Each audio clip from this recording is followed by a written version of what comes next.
জীবনে গুরুজনেরা, জ্ঞানী মানুষজন সবসময় একটা কথা বলেন, ধৈর্য ধরো।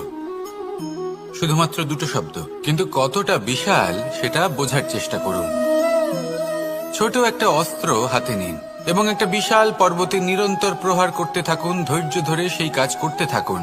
এমন একদিন আসবে, এই বিশাল পর্বতে আপনি একটা পথ তৈরি করবেন। কোনো ধনুর্ধর যখন নিজের বিদ্যা অর্জন করেন, তখন তাকেও ধৈর্য ধরতে হয়, তার নিজেকে সময় দিতে হয়, তবেই সে ধনুর্বিদ্যা শিখতে পারে। সেইভাবে আমাদের জীবনেও ধৈর্য ধরার খুব প্রয়োজন। পরিবারে ধৈর্য রাখতে পারলে তাহলে আস্তে আস্তে দেখবেন প্রেম বৃদ্ধি পাচ্ছে। সমাজে যদি ধৈর্য রাখতে পারেন, তাহলে আস্তে আস্তে এই সমাজ আপনাকে সম্মান করবে।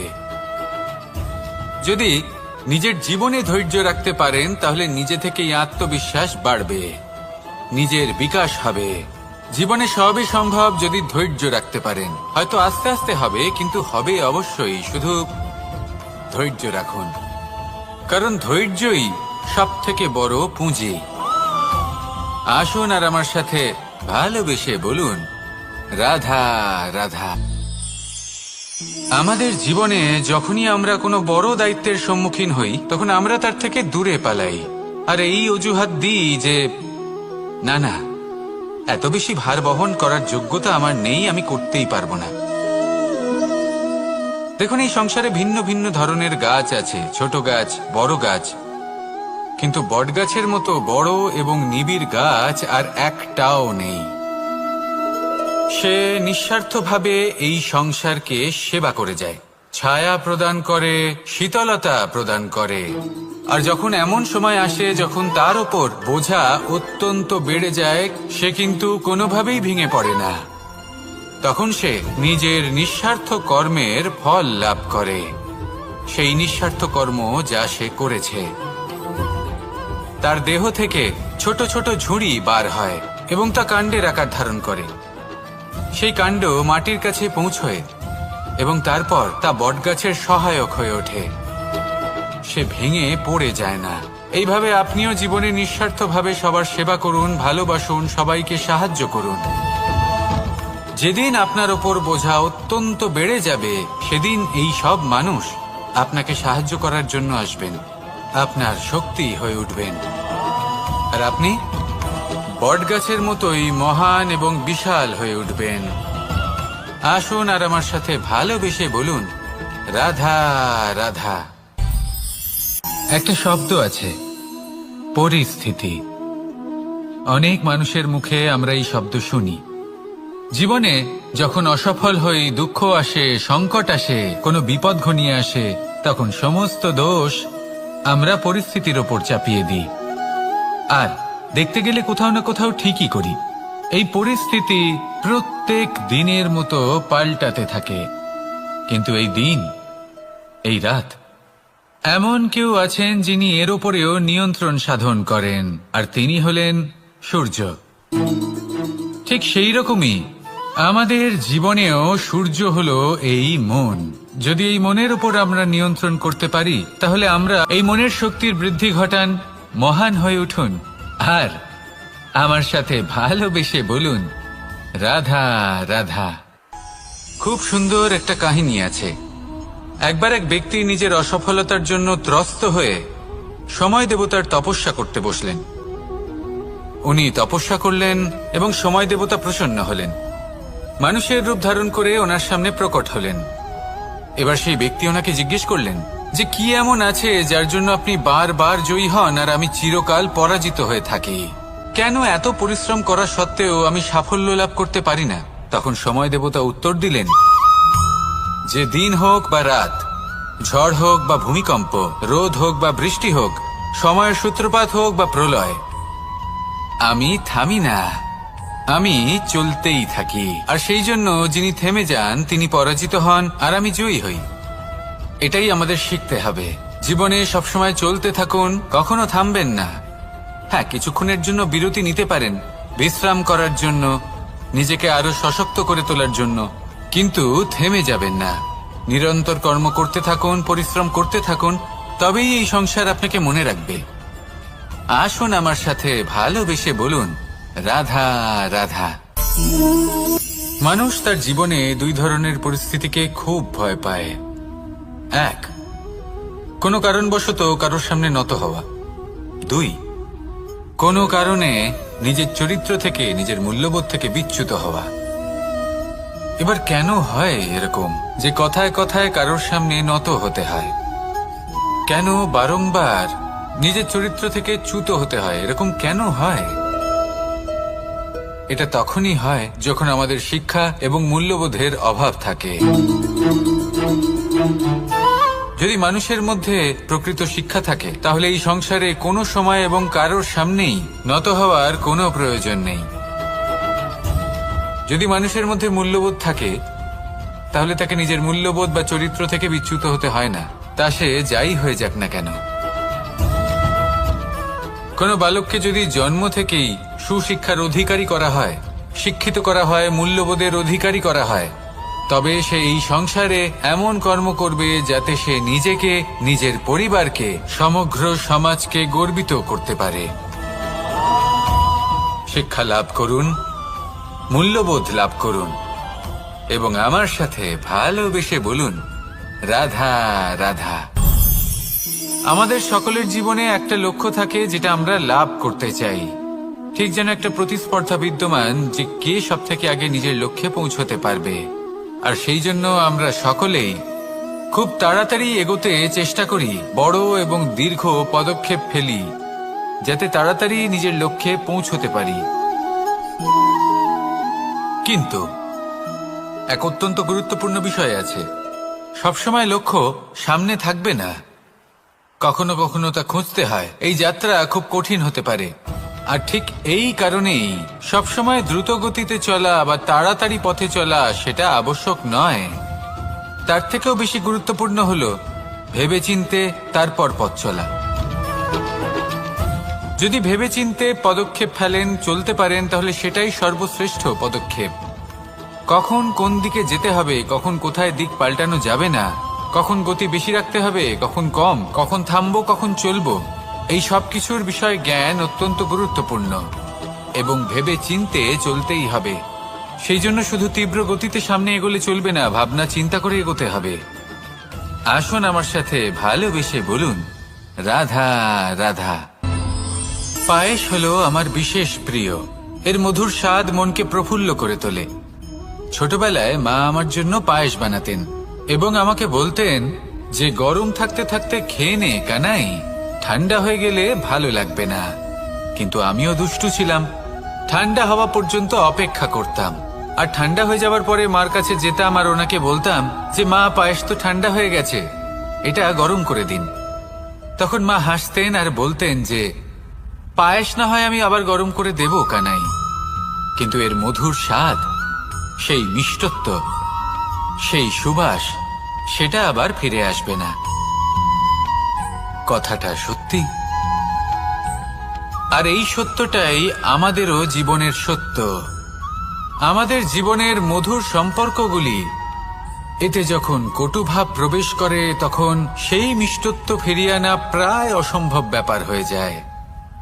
আপনি চেষ্টা করে সেই সম্পর্ক ঠিক করতেই পারবেন, তার জন্য অগাধ পরিশ্রম করতে হবে, কিন্তু আবার সেই মিষ্টত্ব কখনো ফিরে আসবে না। সেই জন্য আপনার জীবনের যে মধুর সম্পর্ক আছে, যতটা সম্ভব চেষ্টা করুন তাতে মিষ্টত্ব বজায় রাখতে। কটুভাব আসতে দেবেন না। আসুন আর আমার সাথে মধুর স্বরে বলুন, রাধা রাধা। শব্দ, শব্দ আসলে কি? শুধুই কয়েকটি অক্ষরের সমষ্টি, নাকি আমাদের বাণী? এই শব্দ এমন এক শক্তি যা কাউকেই নিজের বশবর্তী করে ফেলতে পারে। শব্দ এমন এক অস্ত্র যা কাউকে ক্ষত বিক্ষত করে দিতে পারে। এই শব্দ হলো একটি নাদ স্বরূপ যা কোনো ঘুমন্ত ব্যক্তিকেও জাগিয়ে তুলতে পারে এবং নিজের লক্ষ্যের দিকে অগ্রসর করতে পারে।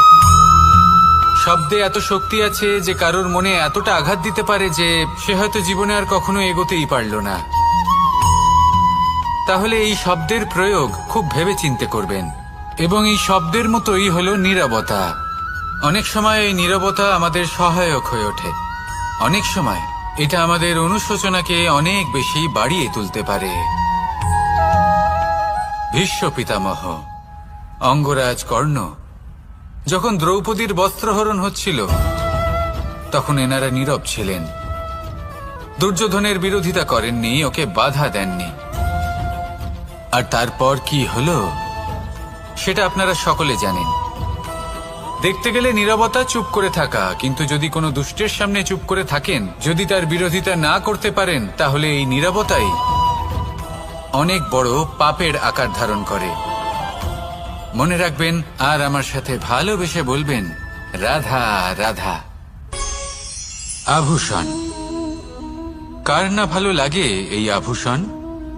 আমরা পরিশ্রম করি, ধন অর্জন করি আর আভূষণ কিনে থাকি, কখনো নিজের জন্য, কখনো বা তাদের জন্য যাকে আমরা ভালোবাসি, বা তাদের জন্য যাকে আমরা সম্মান করি। হয়তো সেই জন্যই সীতা চূড়ামণি ধারণ করেছিলেন এবং আমি সামন্তকমণি। কিন্তু এটাই কি সেই প্রকৃত আভূষণ যা আপনার মূল্য বৃদ্ধি করে? না। শ্রীরামের আভূষণ হলো ওনার নম্র ভদ্র ব্যবহার। মাতা সীতার আভূষণ হলো ওনার সততা, ওনার নিষ্ঠা, ওনার ত্যাগ। অর্জুনের আভূষণ ছিল ওনার একাগ্রতা। রাধার আভূষণ ওনার প্রেম। এই আভূষণ কোথাও নেই, আপনার মনে আছে। যদি আপনার মনে মিষ্টতা থাকে, তা শান্ত হয়, তাতে সততা থাকে, নিষ্ঠা থাকে এবং প্রেম থাকে, তাহলে আপনার অন্য আর কোনো আভূষণের কোনো প্রয়োজন নেই। আপনি যতই ভিড়ের মাঝে থাকুন, আপনার ঔজ্জ্বল্য চোখে পড়বে। আসুন আর আমার সাথে ভালোবেসে বলুন, রাধা রাধা। এই সংসারের সবথেকে বড় সত্যি হলো জন্ম এবং মৃত্যু, কিন্তু আরো বড় একটা সত্য আছে, মিত্র এবং শত্রু, যা আমাদের সকলের জীবনে থাকে। মিত্র সে যে আমাদের সঙ্গ দেয় এবং সংসারের সবথেকে উঁচু শিখরে আমাদের নিয়ে যায়, এবং শত্রু সে যে যে কোনো মুহূর্তে যে কোনো শিখর থেকে আমাদের নিচে ফেলে দিতে পারে। এবার বিচিত্র ব্যাপার হলো এটাই যে আমরা নিজেরাই এদের সাথে নিয়ে চলি, নিজেরাই এদের পালন করি। তা কি করে? প্রথমে বুঝুন এই মিত্র এবং শত্রু কারা। আপনার নিজের মন, আর কেউ নয়। এই মনই হলো মিত্র যখন তাতে ভারসাম্য বজায় থাকে, তা নিয়ন্ত্রিত থাকে, তা পবিত্র হয়। কিন্তু যদি এই মন অনিয়ন্ত্রিত হয়ে পড়ে, যদি আপনাকে সে নিয়ন্ত্রণ করতে শুরু করে, তখন সেই আপনার সবথেকে বড় শত্রু হয়। সেই জন্য এই মনের ওপর নিয়ন্ত্রণ রাখতে শিখুন, এতে ভারসাম্য বজায় রাখতে শিখুন। তাহলে আপনি এমন এক বন্ধুকে পাবেন যে আপনাকে এই সংসারের শিখরে পৌঁছে দেবে। আসুন আমার সাথে ভালোবেসে বলুন, রাধা রাধা। ঈশ্বর আসলে কে? সংসারের বেশিরভাগ মানুষের কাছে ঈশ্বর হলেন এই সংসারের রচয়িতা, পালনকর্তা। কারোর কাছে উনি জ্ঞাতা, কারোর কাছে উনি হলেন আস্থার প্রতীক, আবার কারোর জন্য শুধুমাত্র অন্ধ বিশ্বাস। কিন্তু এই ঈশ্বর কি কোনো শরীর, নাকি একটা বোধ, নাকি শুধুই শ্রদ্ধা? ঈশ্বর হলেন তিনি যিনি হলেন আপনার ইষ্ট। সেই জন্যই তো গুরু, মাতা, পিতা এনাদেরও ঈশ্বরই বলা হয়েছে। যাদেরকে আমরা ঈশ্বর বলে মনে করি, যারা আমাদের ইষ্ট, তাঁরা আমাদের একটি পথ দেখান, একটি দিকে চালিত করেন। সেই পথে চলে আপনি শুভ কর্ম করতে পারেন। আর যখন কোনো ব্যক্তি তার ঈশ্বরের আদেশ পালন করেন, তখন সে নিজে থেকেই শুভ পথে অগ্রসর হয়ে যান। বেশ কয়েকজন মানুষ ঈশ্বরের ওপর আস্থা রাখেন এবং ভাবেন যে অনুচিত কোনো কাজ করা উচিত নয়, ঈশ্বর দেখছেন। ওনারা ভয় পান যে কোনো অনুচিত কর্ম করলে কে জানে তার পরিণাম কি হবে। এমন অনেক ব্যক্তি রয়েছেন যারা ঈশ্বরকে বিশ্বাস করেন এবং জানেন যে ঈশ্বর তাদেরকে দেখছেন, তাই যে যে শুভ কর্ম ওনারা করেছেন তার ফল তারা অবশ্যই পাবেন। এবার আপনি ভয় পেয়ে ঈশ্বরকে বিশ্বাস করবেন, নাকি বিশ্বাসের দ্বারা ঈশ্বরকে বিশ্বাস করবেন? সেই সিদ্ধান্ত আপনারই। কিন্তু হ্যাঁ, যদি আপনার মনে ঈশ্বরের জন্য কোনো স্থান থাকে, যদি আপনার কোনো ইষ্ট থাকেন, যদি আপনি কাউকে ঈশ্বর মনে করেন, যার প্রত্যেক আদেশ আপনি পালন করে থাকেন, তাহলে বলি ঈশ্বর কখনো আপনাকে অনুচিত পথে চালিত করবেন না। আসুন আমার সাথে ভালোবেসে বলুন, রাধা রাধা। এই সংসারে ভিন্ন ভিন্ন ধরনের গাছ আছে, অসংখ্য ধরনের প্রজাতি আছে। কিছু গাছ পাতা দিয়ে থাকে, কিছু ফুল, কিছু ফল। কেউ ছায়া প্রদান করে, কেউ শীতলতা প্রদান করে, কেউ নিজেকে খুব কষ্ট দিয়ে এই সংসারের বিকাশে সহায়ক হয়ে ওঠে। কিন্তু এই সবার মধ্যে একটা বিষয় কিন্তু সমান, এরা প্রত্যেকেই পাতা ছাড়া, ফুল ছাড়া, ফল ছাড়া জীবিত থাকতেই পারে, কিন্তু কোনো বৃক্ষই শিকড় ছাড়া বেঁচে থাকতেই পারে না। এটাই হলো রাধার। ঠিক সেইভাবেই আমাদের জীবনে শক্তি হোক, ধন হোক বা সাফল্য হোক, আমাদের বা আমাদের পরিবারের প্রসন্নতাই হোক, এই সব কিছুর আধার হলো, সবকিছুর মূল হলো পরিশ্রম। তাই জীবনে চিরকাল পরিশ্রম করতে থাকুন। যদি আপনি জীবনে মহান হবার পথে অগ্রসর হতে চান, তাহলে পরিশ্রম করুন। এই পরিশ্রম দ্বারাই নিজের পরিবারকে প্রসন্ন করুন, নিজের বন্ধুদের প্রসন্ন করুন, এই সমাজকে গর্বিত করুন। আসুন আমার সাথে ভালোবেসে বলুন, রাধা রাধা। কখনো কোনো বাগানের কোনো বৃক্ষকে দেখেছেন যেখানে সুগন্ধি ফুল থাকে, রসালো ফল থাকে? তখন মন প্রফুল্ল হয়ে ওঠে, মন থেকে সেই বৃক্ষের প্রতি ভালোবাসা জন্মায়। কিন্তু যিনি বাগানের মালিক, শুধুমাত্র তিনিই জানেন যে কিভাবে এই বৃক্ষকে আগলে রাখতে হয়, কিভাবে তার পরিচর্যা করলে এতে সুন্দর সুগন্ধি ফুল হবে, রসালো ফল হবে। কখনো কখনো প্রয়োজনের থেকে বেশি রোদ পেলে এই বৃক্ষগুলি শুকিয়ে যায়, প্রয়োজনের থেকে কম রোদ পেলেও এই বৃক্ষ কিন্তু শুকিয়ে যায়। প্রয়োজনের থেকে কম জল যদি পায়, এই বৃক্ষ শুকিয়ে যেতে পারে। প্রয়োজনের থেকে অতিরিক্ত জল যদি পায়, তখনও এই বৃক্ষের শিকড়গুলি নষ্ট হয়ে যেতে পারে। এবার এটাই কিন্তু আমাদের সংসারের সাথেও হয়। আমাদের সংসারের সকল প্রতিভাশালী ব্যক্তি, যেমন লেখক, বিচারক, প্রবক্তা, যোদ্ধা, এদের সবার ক্ষেত্রে এই কথাটাই প্রযোজ্য। যদি বেশি প্রশংসা করা হয়, তাহলেও এরা হারিয়ে যাবেন। প্রয়োজনের থেকে বেশি যদি নিন্দা করা হয়, তখনও তারা নত হয়ে পড়বেন। তাহলে আপনি এদের রক্ষা করুন এবং নিজেদেরও। মনে রাখবেন একটা কথা,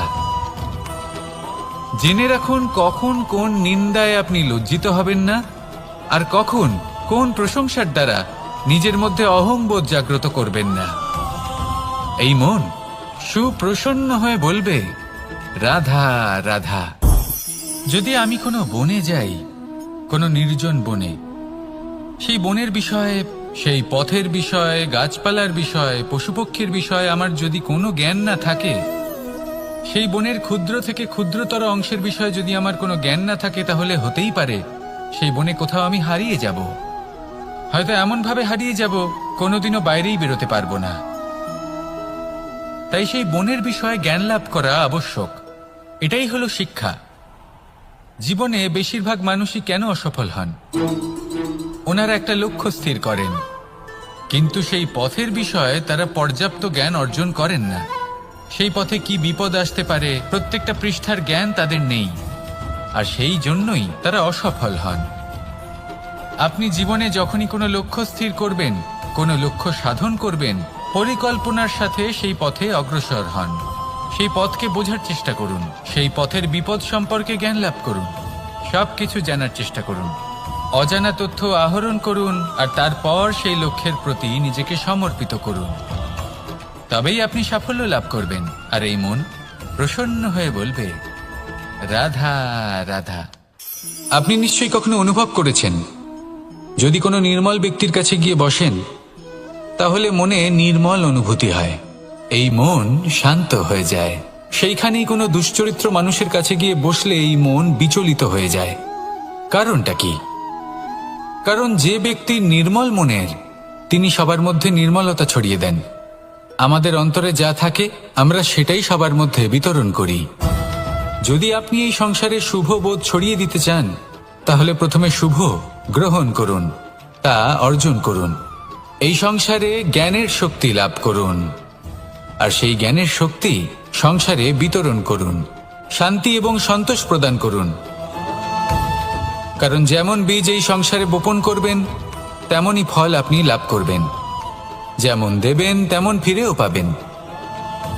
এই সংসারে জ্ঞান প্রদান করুন, শান্তি প্রদান করুন, সন্তুষ্টি প্রদান করুন। এই সংসারে ভালোবাসা বিতরণ করুন, আর এই প্রেম ভাব নিয়েই বলুন রাধা রাধা। এই সংসারে দুই ধরনের মানুষ দেখা যায়, এক সরল, দুই জটিল। এবার এই যে সরল ব্যক্তি থাকে, তাদের এই সমাজ দুর্বল মনে করে। এমনিতে দেখতে গেলে জলও সরল, বায়ুও সরল। ওনারা যেদিকে চাইবেন প্রবাহিত হতে পারেন, এনাদের যে আকার দেবেন সেটাই ধারণ করবেন।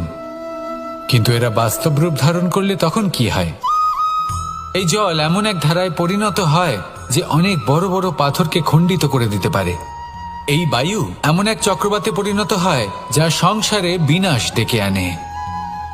তাই যে ব্যক্তি সরল, তার সরলতাকে সম্মান করুন, তাকে সম্মান করুন, তাকে ভালোবাসা দিন। আর আমার সাথে ভালোবেসে বলুন রাধা রাধা। খেলা খেলতে কে না ভালোবাসেন? আমরা প্রত্যেকেই যখন সময় পাই, সুযোগ পাই, তখনই আমরা কোনো খেলা খেলি। খেলার সময় দুই ধরনের মানুষ ওখানে থাকেন, এক যারা অংশগ্রহণ করেন, আর দুই যারা দেখতে থাকেন, যারা দর্শক হয়ে দেখেন, যারা নিজের পক্ষের বিজয়ের ফলে উচ্ছ্বসিত হয়ে থাকেন, পরাজয়ের ফলে শোক পালন করেন, পরামর্শ দিয়ে থাকেন। আর বিজয়ী কে হন? বিজয়ী তিনি হন যিনি অংশগ্রহণ করেন। নির্বাচন আপনাকে করতে হবে, আপনি কি করতে চান? আপনি কি খেলোয়াড় হতে চান, নাকি আপনি দর্শক হতে চান? যদি আপনি বিজয়ের আনন্দ লাভ করতে চান, সেই রোমাঞ্চ অনুভব করতে চান, তাহলে খেলতে হবে। ময়দানে আপনাকে নামতেই হবে।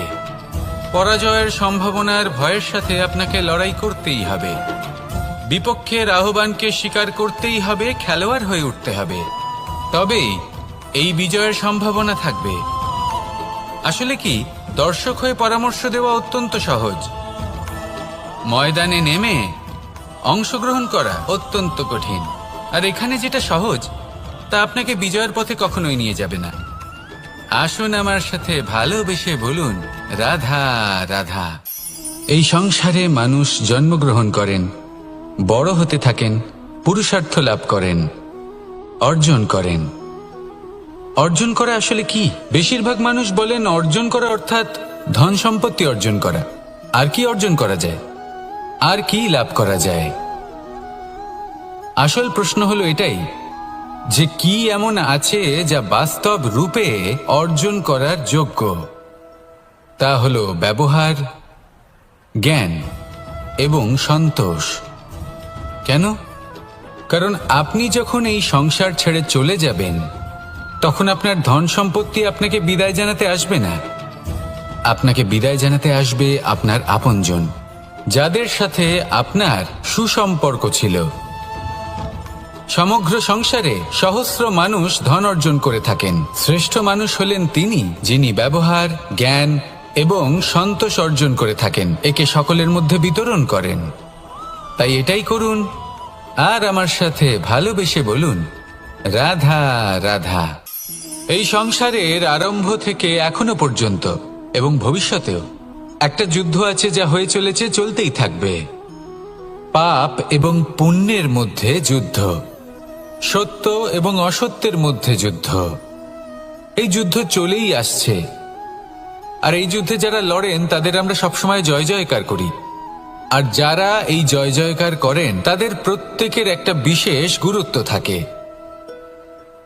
যখনই কোনো যোদ্ধা যুদ্ধক্ষেত্রে ক্লান্ত হয়ে পড়ে, শক্তিহীন হয়ে পড়ে, তখন এরা জয় জয়কার করে, শঙ্খ বাজাতে থাকে। সেই যোদ্ধাকে অনুপ্রেরিত করে, শক্তি এবং সাহসে ভরিয়ে তোলে। আর তখন সেই যোদ্ধা সেই যুদ্ধকে এগিয়ে নিয়ে যেতে পারে। যখন শ্রীরাম লঙ্কা যাত্রা করার জন্য সেতু তৈরি করছিলেন, তখন একটা ছোট্ট মিষ্টি কাঠবিড়ালি নিজের মুখে মাটির টুকরো বয়ে নিয়ে গিয়ে তার সাধ্যমতো তাকে সাহায্য করছিল। শ্রীরাম দেখলেন এবং বললেন যে ও তো সবার মনোবল বৃদ্ধি করছে, সবাইকে প্রেরিত করছে।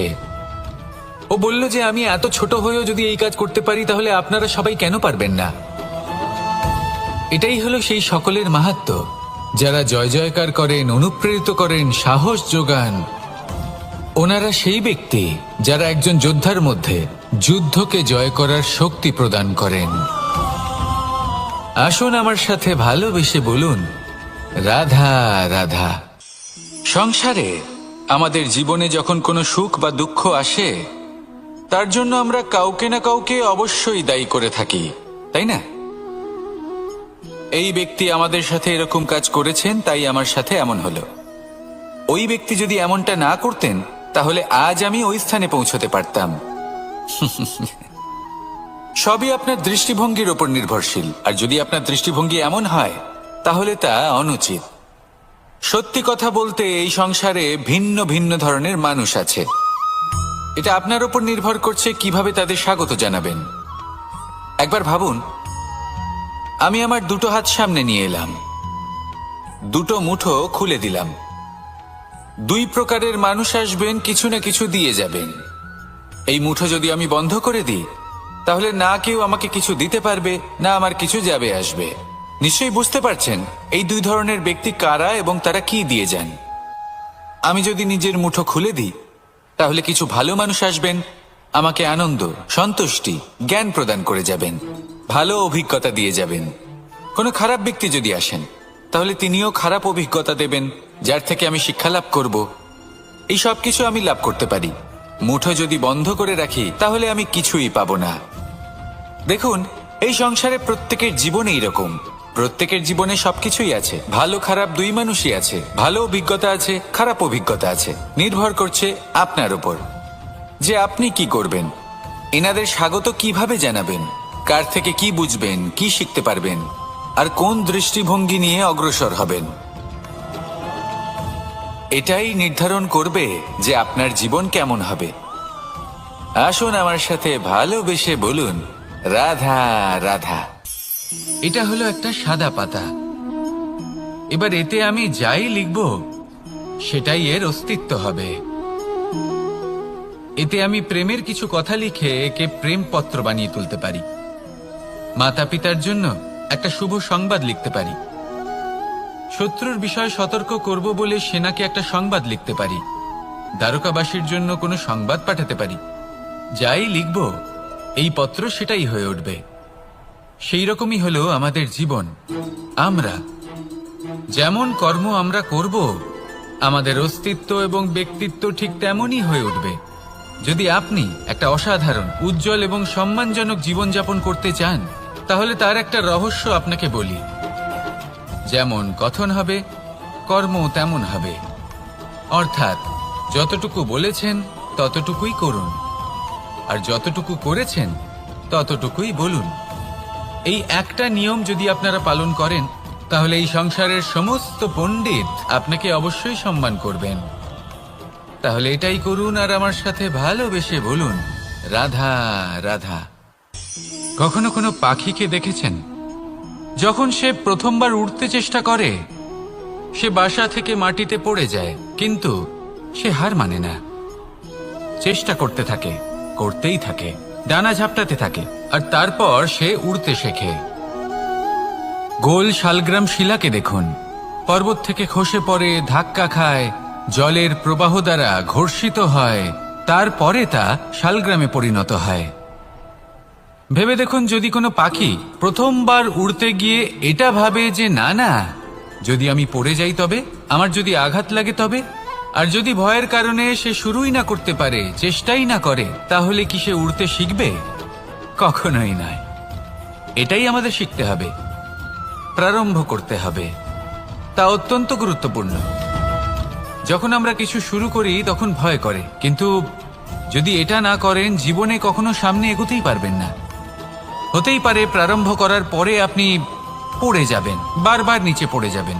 কিন্তু যদি নিরন্তর চেষ্টা করতে থাকেন তাহলে একদিন না একদিন আপনি অবশ্যই সফল হবেন। এই শুরু করাটাই সব থেকে বেশি কঠিন। এর দ্বারা ভয়ভীত হবেন না। আসুন আর আমার সাথে ভালোবেসে বলুন, রাধা রাধা। যদি আমি আমার চোখ বেঁধে কোনো একটা নির্দিষ্ট দিকে নিজের সমস্ত শক্তি প্রয়োগ করে ছুটে যাই তাহলে কি হবে? আমি কোথাও ধাক্কা খেতে পারি, নিজের ক্ষতি করতে পারি, কোথাও পড়ে যেতে পারি, তাই না? অর্থাৎ এটা নিশ্চিত এই কাজ আমার করা উচিত নয়। কিন্তু আজকের দিনে প্রত্যেকটা মানুষ এই কাজই করছেন, তাই না? কোনো কাজ করার পূর্বে সেই কাজের বিষয়ে সম্পূর্ণ তথ্য কোথায় সংগ্রহ করছেন? শুধু এটুকু জানেন যে এই কাজটা করলে কত ধন অর্জন করবেন আর কত নাম হবে, আর ব্যাস সামনে এগিয়ে যান।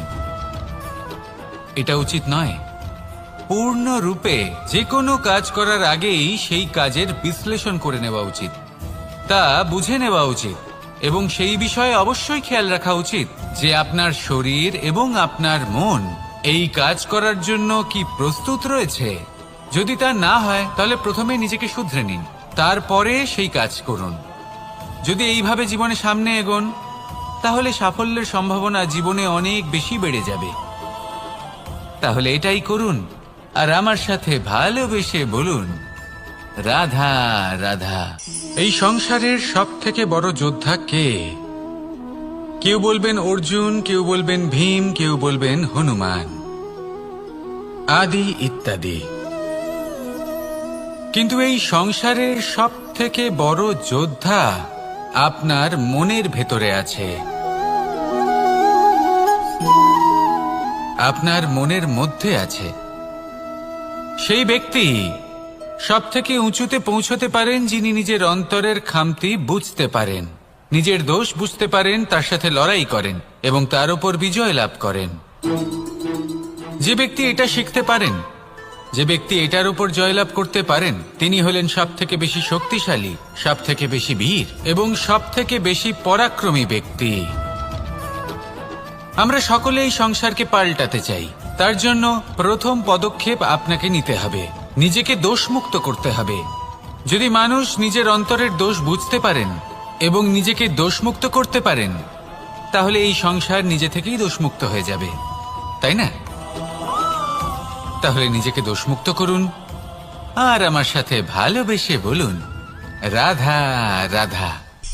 মানুষের জীবন সবসময় ন্যায় আর অন্যায়ের মাঝে ঘুরপাক খেতে থাকে।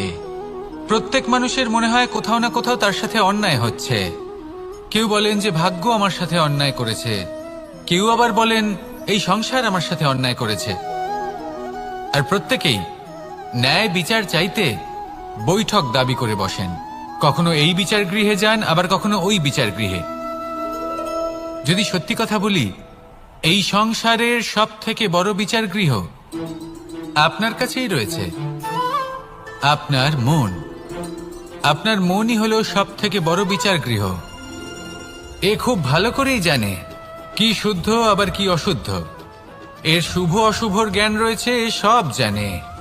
দেখতে গেলে প্রত্যেকটা মানুষ যদি নিজের মনের কথা শোনেন তাহলে তিনি ভালোভাবেই বুঝতে পারবেন তিনি কি উচিত করেছেন আর কি অনুচিত। দিনে একবার রাত্রের নিদ্রায় যাওয়ার পূর্বে নিজের সাথে বসুন, চোখ বন্ধ করুন আর বিচার করুন আজ আপনি কি উচিত করেছেন আর কি অনুচিত। আপনার মন সঠিক বিচার তখনই করে দেবে। আসুন আমার সাথে ভালোবেসে বলুন, রাধা রাধা। আপনি কখনো কোনো পাথরের বুক চিরে বয়ে চলা কোনো নদী দেখেছেন? পাথর নদীর সামনে নত হয়ে যায়, তাকে বাধা দিতে চেষ্টা করে কিন্তু কখনো বাধা দিতে পারে না। এই নদী হলো ততটাই শক্তিশালী, কিন্তু এর আরম্ভ কোথা থেকে হয়?